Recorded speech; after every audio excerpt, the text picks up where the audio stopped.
Okay, here I'm still at Los Animas Veterans Park, and I'm just gonna really quickly make one more video here. Remember, they're changing my voice. This video is about judgment. I ended my last video talking about the verdict. Okay, the divine verdict is on the lips of a king. God's verdict is on the lips of a king. The various translations of Proverbs 16:10. And Proverbs 16:12 says the throne is established in righteousness. New Living Translation, justice. And in Proverbs 16:11, it says that God, if I'm not mistaken, it says God doesn't like dishonest scales, or accurate weights and scales are important. Paraphrasing. Okay, doing it off the top of my head. Now, so this is about judgment. In Luke 12:57, it says, "Why don't you judge for yourselves what is right?" Christ is telling them to settle with their adversaries.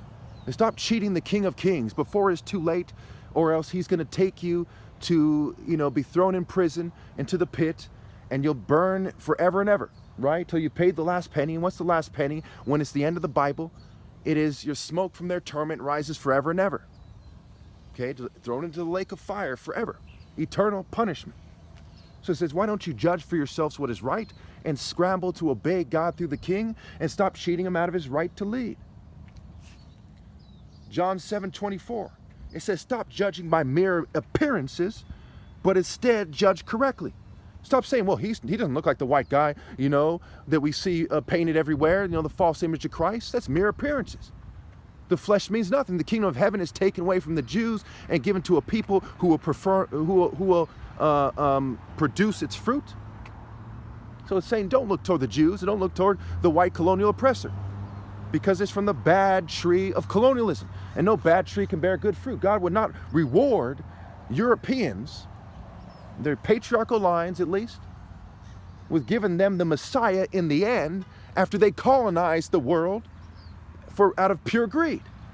No bad tree can bear good fruit. So stop looking to your oppressors. And it was whites, Jews, and LGBT people who came off on the boat, people in Greek societies, cults, social clubs. Do your research. Who were the early people who came to America, for example?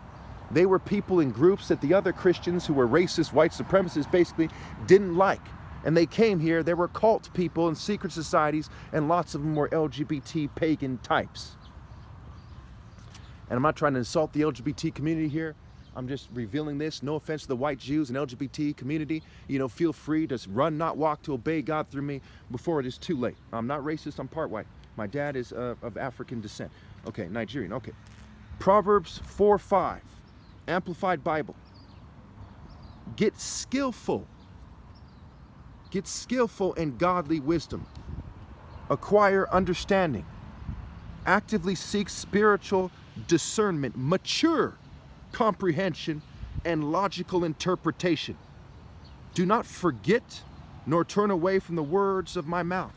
Proverbs 4:5, right? Amplified, right? It's elaborated on. They elaborated on it.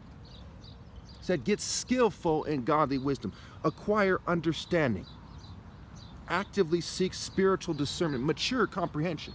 It is immature to be a gold digger. It is immature to be a flesh-based culture-having person. It's immature to harass people for the state. It's immature to be a corrupt law enforcement person. It's immature to be a greedy corporate person. It's immature to be afraid to do what's right, and to be afraid to scramble to obey God through me, and to rally for my war on poverty plan, affordable new government taxes that would wipe out poverty once and for all, even for those who, after my flesh dies, are damned to hell.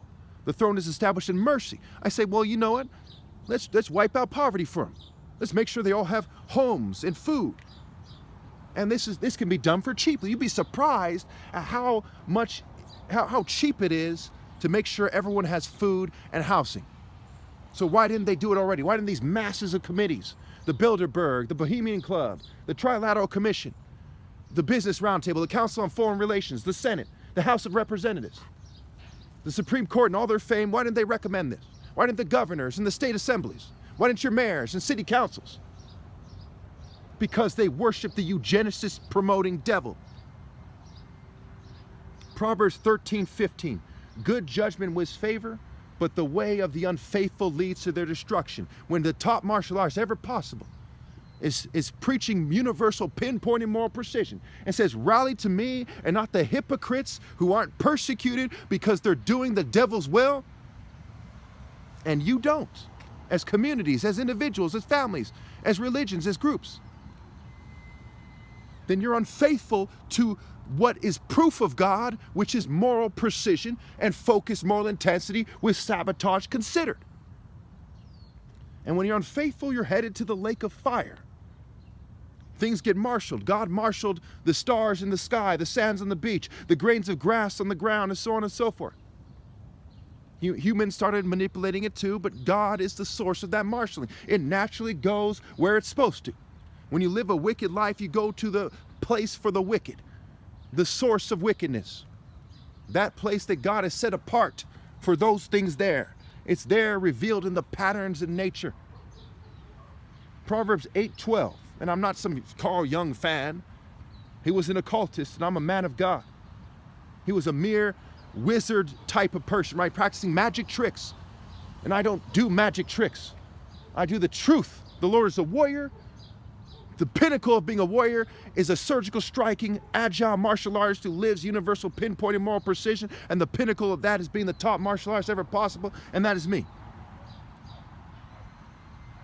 Proverbs 8:12, I, wisdom, live together with good judgment. I know where to discover knowledge and discernment. I, Amplified Bible, I, godly wisdom, reside with prudence, good judgment, moral courage, and astute common sense, and I find knowledge and discretion. Moral courage. Here by myself.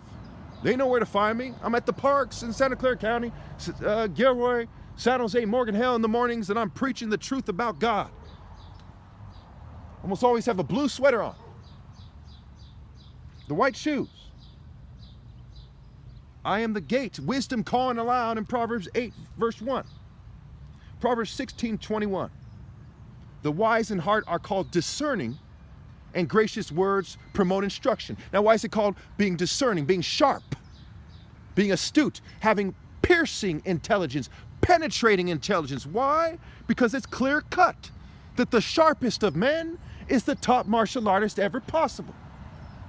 The one with the most piercing and penetrating intelligence that God set apart to have the discernment, the divine and royal discernment to tell you the truth and to lead you. No one else is qualified to lead. How can they be sharp? By cheating the top martial artist ever possible out of his right to lead. Going back to Luke 12:57. Why don't you judge for yourselves what is right?